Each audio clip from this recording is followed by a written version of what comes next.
கவிதை பாடு நான் கூட சொன்னேன், தமிழ்ல பாடியிருந்தால் நானும் ரசிச்சிருப்பேனே, கொஞ்சம் கொஞ்சம் புரியுது, முழுசா புரியல. அதுக்காகவே தமிழாக்கம் பண்ணி ஒரு புத்தகம் முடிக்கிட்டான். புத்தகம் போட்டு கொடுத்துருக்கான், எல்லாரும் புத்தகம் போட்டு எல்லாரும் கொடுத்தாங்க. ஒரு பெரிய மனிதர், அவருடைய எதிர்பார்ப்பு. அடுத்தது கண்ணன். எதுவும் நிரந்தரம் இல்லைன்னு சொல்லுவாங்க. மீண்டும் மாவட்டத்தில் 3 ஆண்டு கழிச்சு புதுப்பொலிவுடன் வந்து நிற்கிறார். இந்த மாவட்டம் சார் பதவி என்பது இவர் சார் இந்த மாவட்டம் நான் சொல்றேன் பிசிக்கல் சேர் அல்ல. எனக்கு அறியானோட போய் உட்கார்ந்து மயிலாடுதுறை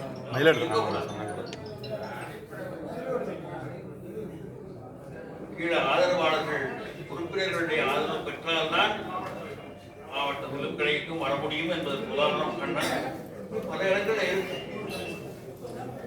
அவர் அறிமுகப்படுத்த வேண்டாம், இது போது நினைக்கிறேன். கண்ணன் வந்தவுடனே புது கிளை ஆரம்பித்தார். 11 கிளைகள். அடுத்த மாற்றம் நாகப்பட்டினம் மாவட்டத்தை சரியாக பிரிக்க வேண்டும். 8 கிளைகள், அங்கு 3 கிளைகள் என்று பிரிய போகிறது. 2 மாவட்டமும் நல்லா செழித்து வளரட்டும், ஒருதாய் பிள்ளைகளாக வளரட்டும் என்று பேசுவார்கள். தலைவர் உள்ளிட்ட அவையோரே வணக்கம். கண்ணன் மறுபடியும் பழச பேசாதீங்க, புதுசா பேச மாட்டேன். 3 ஆண்டுக்கு வனவாசத்துக்கு பின் வந்திருக்கிறேன். வந்த காரணம் பதவி மோகம் அல்ல, சேவை செய்ய வேண்டும் என்ற ஒரே நோக்கம் தான் என் நோக்கம். அதை உறுதியாக சொல்லிக்கொள்ள ஆசைப்படுகிறேன். ஏன் என்று சொன்னால், எனக்கு என்று ஒன்று உண்டு. அரசாணைகளின் மூலம் பணப்பலன் பெற்றுத்தர வேண்டும் என்ற ஒரே நோக்கத்தோடு செயல்பட்டுக் கொண்டிருக்கிறேன். பல நிலைகளில் பல அரசாணைகளை எடுத்து சொல்லி பணப்பலம் பெற்று தந்தவன் என்ற உறுதிப்பாடு எனக்கு உண்டு. நான் எந்த கூட்டத்திற்கு சென்றாலும் எங்கு சென்றாலும் 5-6 பேருக்கு நிலுவைத்தொகை பெற்று தருகின்ற நிலையை உருவாக்குகிறவன் நான். எந்த மாவட்டத்தில் சென்றிருக்கிறேன், பல மாவட்டங்களில் சென்றிருக்கிறேன். மாவட்ட செயலராக சென்றிருக்கிறேன். மாவட்ட தலைவர் அல்ல, மாநில தலைவரும் அல்ல, துணைத் தலைவரும் அல்ல. ஏன் என்று சொன்னால் எனது உணர்வு அந்த அளவுக்கு இருக்கிறது. நான் அமெரிக்கா சென்றிருந்தேன். அமெரிக்கா சென்றிருக்கின்ற போது நடைபயணம் செல்கின்ற போது தமிழ் குரல் கேட்டது. 2 ஓடி அவரோடு சேர்ந்து பேசினேன். ஒருவர்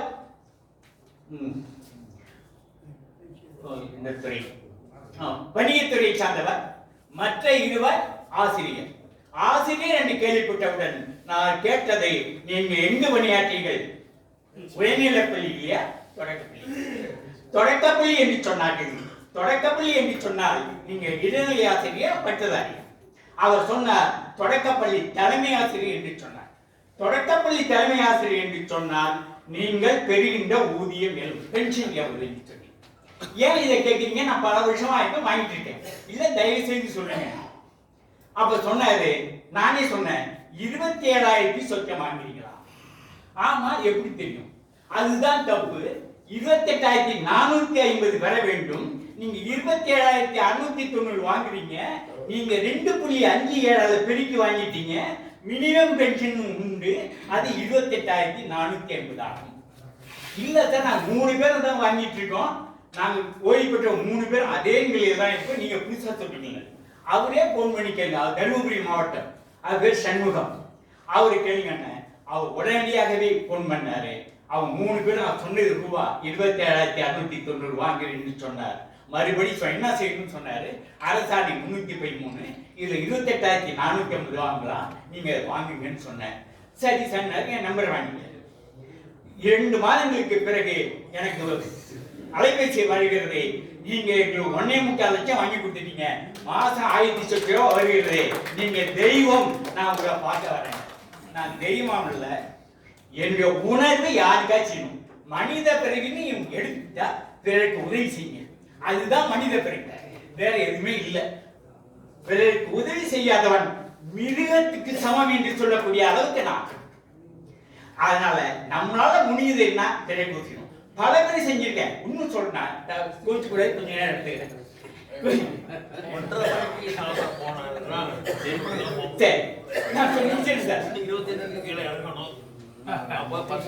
முன்னாடியே போய் சாப்பிட்டு வந்திருக்கேன். 25 முடிக்கணும். போகலைன்னா அப்புறம் 3 மணிக்கு தான் சாப்பாடு. கூட்டம் 1:30 1:25 முடிக்கும். தீர்மானம் 10 நிமிஷம் படிக்க இல்ல நிறைய முடிச்சிருக்கேன். சுருக்கமா படிக்க பழைய கதையெல்லாம் நிறைய இல்ல இல்ல பழைய கதை பேசல, நான் பழைய தேவையான கதையை பேசுறேன். அதுதான் தங்கம் செய்யாது தங்கம் செய்யும் என்பார்கள்.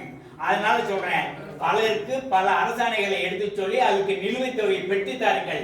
அதனுடைய நிலையை உருவாக்குகிற பதவி சங்க பதவி தான். ஒன்னே ஒன்று சொல்லி ஆசைப்படுகிறேன். அரசாணை 69 3444 பேருக்கு பட்டியல் தந்தது அரசு.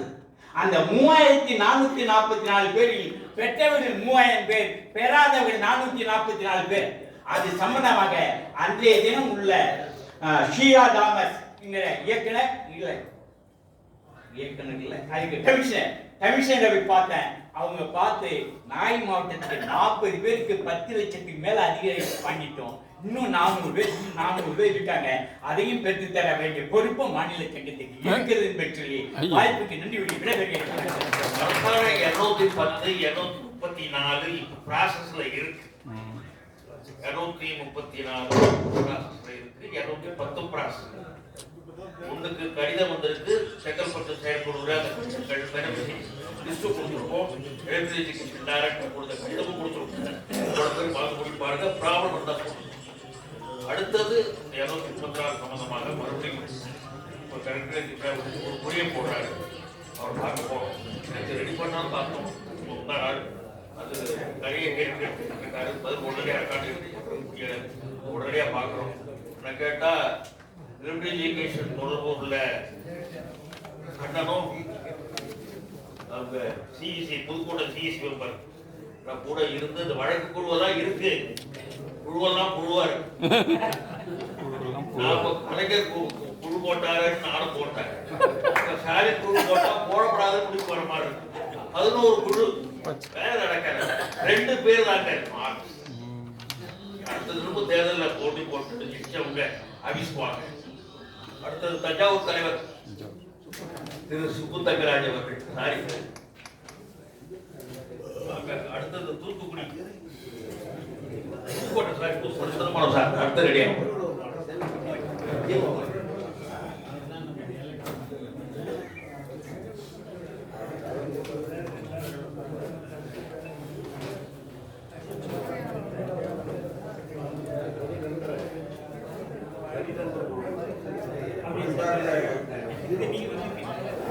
பணியில் நிறைவு பெற்ற தோழர்களே, நம்முடைய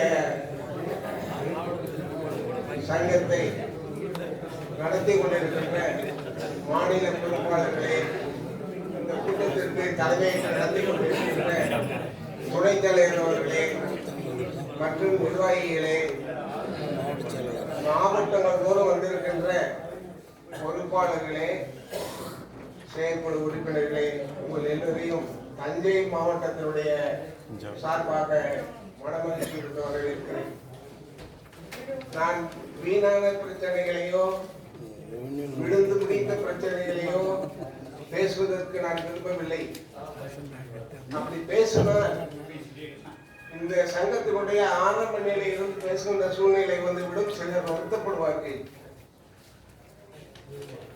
நன்றாக ஓடிக்கொண்டிருக்கின்ற இந்த சங்கத்தினுடைய வளர்ச்சி சிலரால் தடைப்பட்டு, சிலரால் தேக்கப்படப்பட்டு, தன்னுடைய ஈகோவினாலே சங்கம் செயல்பட்டுக் கொண்டிருப்பது வருத்தத்திற்குரியது. சங்கம் செயல்பட வேண்டும், இதற்கு இயக்கம் என்று பெயர், இயங்கிக் கொண்டிருக்க வேண்டும். அதை விட்டுவிட்டு தன்னுடைய ஈகோவுக்காக தன்னுடன் இப்படித்தான் இருக்க வேண்டும் என்று விருப்பப்படை எதேச்சாதை நடக்கின்ற காலத்தினால்தான் சங்கம் சொன்னார்களே, 25 ஆண்டு காலம் முடிந்து சிறப்பாக நடைபெற்ற ஒன்று கண்பட்டு கெட்டுவிட்டது என்று சொன்னார்களே. இல்லை, தனக்கு என்ன உரிமை இருக்கிறது? நான் ஒரு மாவட்டத்தினுடைய தலைவர், எனக்கு என்ன பவர் இருக்கிறது, எனக்கு என்ன உரிமை இருக்கிறது, என்ன தகுதி இருக்கிறது என்பதை நான் புரிந்து கொண்டால் சங்கம் செம்மையாக நடைபெறும். அதை புரிந்து கொள்வதல்ல. நான் தலைவர் என்றால் எல்லாம் ஏகப்பதை சக்கரவர்த்தியாக நினைத்துக் கொண்டு நடக்கும். நான் எடுக்கின்ற முடிவை எல்லோரும் ஏற்றுக்கொள்ள வேண்டும் என்று நினைப்பது இதுதான் நமக்கு யதார்த்த வாழ்க்கை. ஆனால் மீண்டும் சொல்கிறேன், உங்களுடைய வருகையினாலே உங்களுடைய பார்க்கின்ற பொழுது இந்த சங்கம் நிச்சயமாக பொய் கூறாது, தெம்பாக மீண்டும் நடைபெறுகிறது. அப்படி ஏதேனும் நமக்கு தாழ்வு மனப்பான்மை உங்கள் இடத்துல இருந்தால் இந்த திருச்சியிலேயே அதை விட்டு விட்டு சென்று விடுங்கள். இனி புத்துணர்ச்சியோடு இருக்க வேண்டும், இன்னும் புதுமையாக நம்முடைய சங்கத்தை வளர்க்க வேண்டும். கடந்து முடிந்து போன விஷயங்களை மறந்து விடுவோம், நடப்பதை நிலவையா நடப்போம் என்று நீங்கள் நான் உங்களுக்கெல்லாம் சொல்லிக் கொள்வது ஒன்றுதான், பொறுப்பாளர்கள் மாற்றுவதனால வந்து விடுவதில்லை, ஒவ்வொருவருக்கும் திறமை இருக்கிறது. எனக்கு முன்னால் பேசிய கண்ணன் அவர்கள் சொன்னார்கள், அரசு ஆணைகளை பற்றி பேச சொன்னார்கள். நான் 1993-94 ஓய்வு பெற்று இந்த ஓய்வூதிய சங்கத்திலே உறுப்பினராக சேர்ந்த காலத்தில் இருந்தும் அதற்கு முன்னால் ஒரு 10 ஆண்டு காலமாக அரசு ஆணைகளை செம்மையாக பிடித்து செயல்படுத்தி அவள் பயன்பெறுவதற்கு நடந்து கொண்டிருந்தது. கும்பகோணத்திலே 83 பேருக்கு ஒரு ஜீவனால பணம் வாங்கிட்டாங்கன்னு சொல்லி நண்பர் கண்ணன் தான் வாங்கினார். அந்த 83 பேருக்கு என்ன பதில் சொல்றதுன்னு எங்களுக்கு தெரியல. அதனால கும்பகோணத்தில் ஆண்டு விழாவை நடத்த முடியல. நம்முடைய மூத்த முன்னாள் உறுப்பினர் தலைவர் சாகுடன் அவர்கள் அங்கு தலைமையேற்று அந்த மாநாட்டை எடுத்துக் கொண்டிருக்கின்ற பொழுது ஒரு பெண்மணி இதை பற்றி கேட்டாங்க, பதில் சொல்ல முடியல.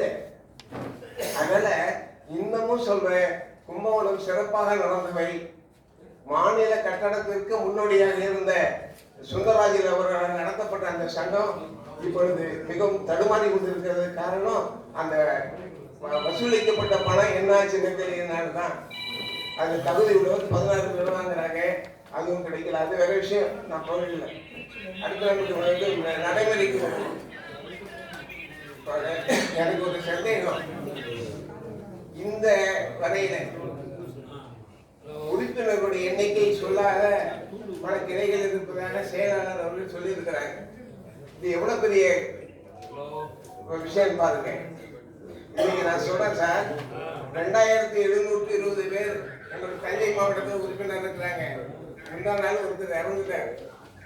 அதை கூட குறிச்சு போக இன்னைக்கு உயிரோடு இருக்கின்றவருடைய எண்ணிக்கை நான் சொல்றேன். அடுத்து பாபநாசம் கிளையில 800 உறுப்பினர்கள் வர தொடர்ந்து போயிருந்தனால இடையில ஏற்பட்ட தொய்வுனால 615 உறுப்பினர் இருக்கிறாங்க. அந்த ஒருத்தர் முந்தா நாள் இறந்துட்டாரு. அது போக 616. சரியாக கணக்கு வைத்திருக்கின்ற ஒரு சங்கம் முடியும்னு சொன்னா உங்களுக்காக அந்த செயலாளர் அவர்கள் கேட்கின்ற அந்த புள்ளிவிவரத்தை உங்களால கொடுக்க முடியாதா? ஏன் சார் நீங்க போய் கேட்கறீங்க? தஞ்சை மாவட்டத்தில் ஒரு ஆர்வத்துல எல்லாரும் பாபநாசம் போங்க. ஒரு ஆர்வத்துல வளர்ச்சி தலைவராகணும், நிர்வாகியா வரணும், ஆர்வம் இருக்கிறவங்க, பொறுப்பெடுக்கணும்னு நினைக்கிறவங்க அந்த ஊருக்கு போங்க. ஒரு வீரத்தை காட்டுவார், எவ்வளவு பதிவேடு, எவ்வளவு ஃபைல்ஸ் பயிர் பண்றாங்க. சும்மா வராது, நிறைய ஃபண்ட் நடத்துறாங்க. வேற விஷயம், சங்கத்துல அவ்வளவு அருமையான ரெக்கார்டு மதிப்பு. நான் போய் பார்த்தப்ப நான் இன்னும் நான் அதிகாரியா எக்ஸ்பென்ஷனுக்கு வந்திருக்கேன், எது கேட்டேன் காட்டுறீங்கன்னு கூட நான் கேட்டேன், தெரிஞ்சுக்கேன்னு கேட்டேன். ரொம்ப நல்லா மெயின்டைன் பண்றாங்க, பாராட்டணும். நீங்களும் அந்த மாதிரி பண்ணுங்க. அடுத்து ஒரு தஞ்சை மாவட்டத்துல 11 கிளைகள் இருக்கின்றன. சில கிளைகளை பற்றி இங்க சொன்னாங்க, கோர்ட்டு வரைக்கும் போறாங்க, வழக்காடுகிறாங்க என்று சொன்னாங்க. நான் உங்களுக்கெல்லாம் சொல்றேன், வழக்கை பற்றி எனக்கு தெரியாது. அரசு ஆணைகளை பற்றி முழுமையாக பயன்படுத்தவர்கள் பாபநாசம் கிளையில் இருக்கிறார்கள். மொத்தம் 400 பேர் இருக்கிறாங்க. எல்லாருக்கும் பாக்கியே இல்லை, என்னை தவிர. ஏன்னா என்னால முடியாத ஒரு வழக்குக்கு நான் போகலை, அது கண்ணனுக்கே தெரியும். அதனால நான் முயற்சி பண்ணல, வயதான காலத்தால விட்டுட்டேன். சார் தெரியும் சார், கேளுங்க, இதை பத்தி நான் ஆடிட்லயே செக்ஷன்ல போய் பார்த்துட்டேன். நான் செஞ்ச தப்புங்க அப்படி சொல்லிட்டாங்க, அதை விட்டுட்டேன். என்னால வயது முடியுது, நான் நடத்த விரும்புறாத ஒரு விஷயம். 2வது இந்த ஈவுத்தொகை கட்டுவது சொல்றாங்க. ஒரு கிளையில தலைமைக்கு தான் சொன்னாங்க, தஞ்சை மாவட்டத்துடைய தலைமையிடத்துக்கு தான் எல்லாம் பணம் வருது, கிளை தான் அனுப்புறாங்க.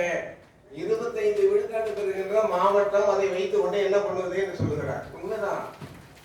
பெரிய பங்களா கட்டணம் சார். திருவண்ணாமலைக்கு போய் பார்த்தேன், அருமையான கட்டணம். நாமக்கல் போய் பார்த்தேன், மகிழ்ச்சியான கட்டணங்கள். பல மாவட்டங்கள் மாவட்ட கட்டணங்கள் கட்டி இருக்கிறார்கள். ஆனா தஞ்சையில மாவட்ட கட்டணம் கட்ட முடியல. ஆனா பாபநாசம் கிளையில 17 லட்சம் ரூபாய்க்கு கட்டணம் கட்டி இருக்கிறோம். 22 லட்சம் ரூபாய் டெபாசிட் போட்டிருக்கிறோம்.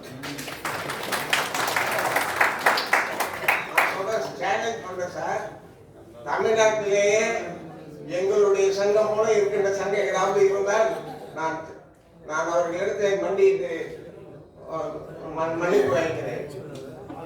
இறந்து போனா இறந்து போன குடும்பத்திற்கு 4000 ரூபாய் கொடுக்கிறோம். இது வரையில 1.25 லட்சம் ரூபாய் கொடுத்துருக்கிறோம். அதுக்காக நாங்கள் டெபாசிட்ல போட்டிருக்கிற பணம் 20 லட்சம் ரூபாய்.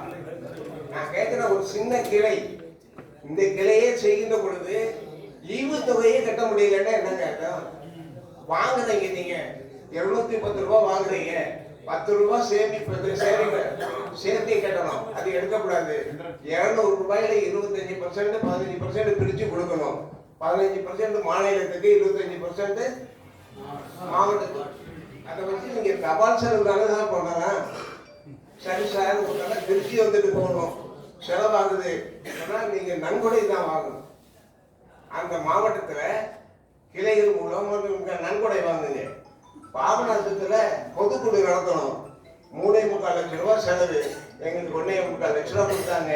வாங்கி 2 லட்சம் 2.5 லட்சம் ரூபாய் தஞ்சை மாவட்டத்தில் இருக்கிற கிளைகள் கொடுத்து அதை நடத்தினாங்க. தஞ்சை மாவட்டத்துல நிதியாக கொடுக்கப்பட்டது 3.25 லட்சம் ரூபாய்.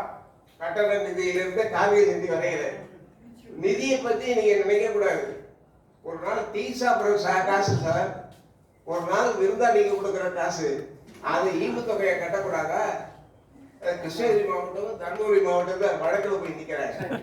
திருவண்ணாமலை சொல்றேன். திருவண்ணாமலையை ஒரு 25 ஆண்டுகளுக்கு முன்னாடி நம்முடைய நாராயணராவ் அவர்கள் இருக்கின்ற போது அங்க பெரிய பிரச்சனை இருந்தது. அங்க ஊர்வலமே நடக்கும். போய் இப்படியெல்லாம் நடத்தி இந்த சங்கத்தை வளர்க்கப்பட்ட சங்கம் ஒரு சிலருடைய ஆசையினால, பேராசையினால, பெருமிதத்தினால, ஈகோவினால சங்கத்தை உடைத்து சிதைத்து மோசமாக்கி இருந்த நிலையை மேலும் யாரும் கொண்டு வராதீர்கள். செயலாளர் சொன்னாங்க, நல்ல சிறந்தவங்க வாங்க, தகுதி உள்ளவங்க வாங்க, நல்லா நடத்துறவங்க வாங்க சொல்றாங்க. எல்லாருக்கும் திறமை இருக்கிறது. ஆனால் தன்னுடைய உரிமையை விட்டு பொது உடைமைக்காக பாடுபடுகின்ற உள்ளமுடையவர்கள் வாருங்கள், ஏக்கவாதியாக வாருங்கள், அதிகாரம் பெறுகின்றவர்களாக வராதீர்கள். சொன்னாங்க. ஏற்கனவே தேர்வு குழு வைப்போம், 4 பேர் சேர்ந்து யார் யாரு மாநிலத்துக்கு நிற்கலாம் அப்படின்னு தேர்வு குழு வைப்பாங்க. அந்த சூழ்நிலை ஏற்பட போவதில்லை என்று சொல்லிட்டார். உண்மை அது. ஏன்னா ஒவ்வொருத்தர்களும் ஒவ்வொன்று இருக்கு. ஆனா நானும் நாமக்கலுடைய தலைவர் அவர்களும் மாநில பொறுப்புகளுக்கு வர விரும்பவில்லை. வருவதற்கு நாங்கள் இருக்கிறோங்களே, கிளையே போதும்.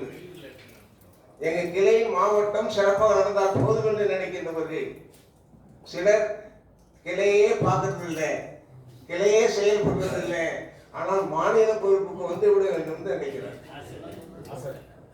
மாநில பொறுப்புகளுக்கு மிக முக்கியமான பொறுப்பு என்ன தெரியல? கீழ் போஸ்ட் தலைவர் இல்லை, செயலாளர், பொருளாளர்.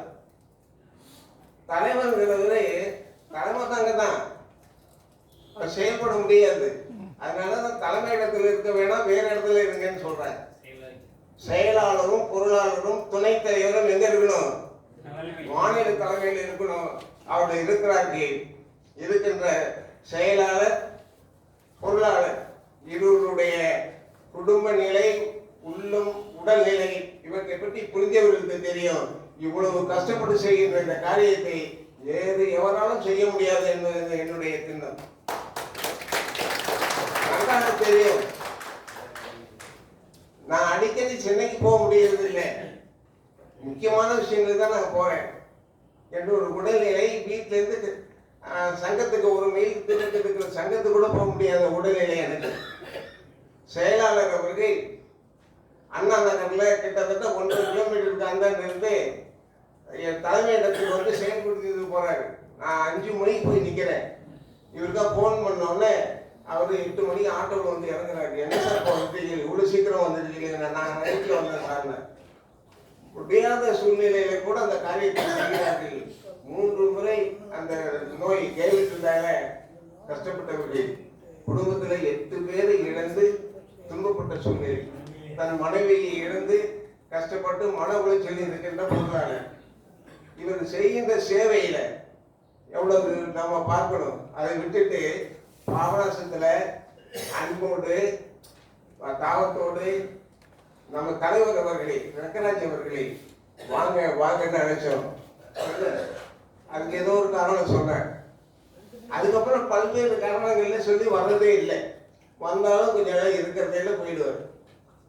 அதுக்கப்புறம் அவருக்கு மரியாதை இல்லைங்கிறார். அதுக்கு இந்த நேரத்துல 1 முறை 2 முறை இல்லை, 3 இரவு 2 மணி நேரத்துக்கு மேல என்னோட உரையாடி பேசியிருக்கிறார். அவருக்கு சமாதானம் சொல்லியிருக்கிறேன். நல்லவர், வல்லவர், திறமையானவர். ஆனால் ஈகோ என்பது அவரை மறைத்து விட்டது. அவ்வளவுதான். தலைவர் அவர்களே உங்களை பாராட்டுறேன். அடுத்து ஜீவிதத்தை சொல்லிட்டேன். இந்த நாட்காட்டியை பற்றி சொல்லணும். இந்த நாட்காட்டிய கூடுமானவரை இனிமேல் 12 ஆண்டிலாவது செப்டம்பர்ல தொடங்கி டிசம்பர்ல கொடுக்கலையே செய்யுங்க. இப்போ வந்து 3 மாதம் முடிஞ்சு போய் நாட்காட்டியும் அந்த டைரியும் கொண்டு போய் கொடுத்தீங்கன்னா எப்படி விற்பனை பண்றதே தெரியல.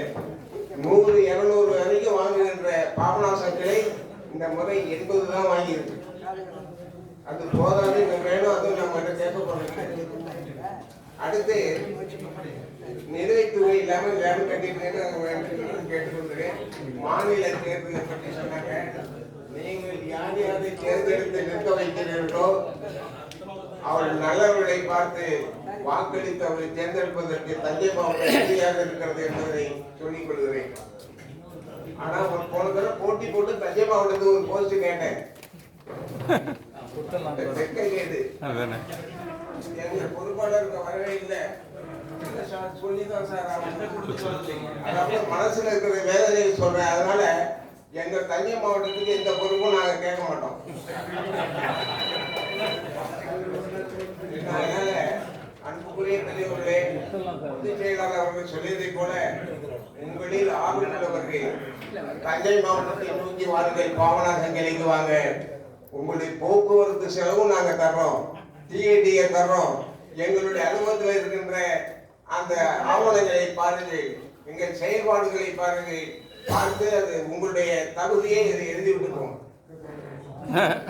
108 சிவலிங்கம் இருக்கிறனால தான் அப்படி சிவலிங்கம் நடக்கும். 108 சிவலிங்கம் விட்டு பொதுக்குழு நடத்தும் போது கூட எல்லாரையும் அழைக்கணும்னு பார்த்தா முடியல. எல்லாம் சுற்றுப்புற இடமா போயிட்டாங்க பக்கத்துல. ஆனா நான் சேலஞ்ச் சொல்றேன் சார், எங்களை போல இன்று அப் டு டேட் நிதி வைத்திருக்கிறவங்க, up to date joint account வச்சிருக்கிறவங்க, நாங்க தலைவர், செயலாளர், பொருளாளர் என்று பாகுபாடு பார்க்காம செயல்படுகின்ற அந்த செயல்முறை எங்க தினம் 15 பேர் வர்றாங்க சங்கத்துக்கு. அந்த ஓய்வூதியத்தை பற்றி பேசி கேட்டு செய்வதற்காக வாரந்தோறும் செவ்வாய்க்கிழமை மருத்துவ ஆலோசனை நடைபெறுகிறது. அதோடு மட்டும் இல்ல, அவருக்கு தேவையானவற்றை செய்து கொடுப்பதற்கு எந்த விதமான பண சம்பந்தப்பட்ட செயல் இல்லாமல் கருவூலம் சென்று செய்து தருகிறோம். ஓய்வூதியம், குடும்ப ஓய்வூதியம் எல்லாம் எல்லாருக்கும் ஒழுங்காக செய்து வரைக்கும் செஞ்சு கொடுத்துட்டு இருக்கிறோம். இத்தகைய தொண்டு செய்வதற்கு காலை 8 மணி முதல் இரவு 8 மணி வரை சங்கம் செயல்பட்டு கொண்டிருக்கிறது.